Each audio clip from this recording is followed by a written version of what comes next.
Geoengineering is the large-scale intervention in the Earth system that's attempting to counteract the effects of climate change, of global warming that we're causing principally through having too much CO2 in the atmosphere.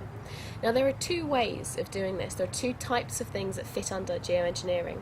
One is called carbon dioxide removal, where what we try to do is to remove the CO2 from the atmosphere and to store it underground principally, or store it in the form of biochar, which is a form of charcoal.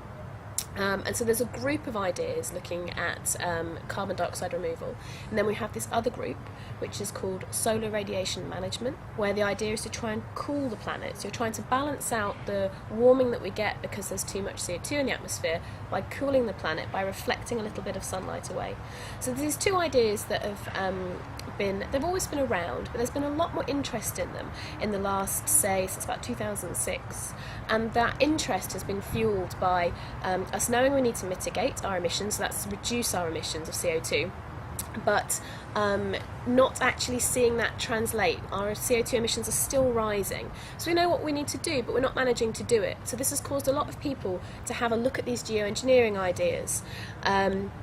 And so obviously there's lots more research to be done on geoengineering, and there's lots of interesting work and lots of work that people within the Tyndall Centre can contribute to in terms of the economics and the politics, the governance and the side effects. So there's lots of things that need to be looked at, because geoengineering isn't a magic fix to climate change, but there may be some ways in which some of these ideas, especially these carbon dioxide removal ideas, could complement our mitigation action. Geoengineering is not an alternative to mitigating. We still need to mitigate, which is to reduce our CO2 emissions.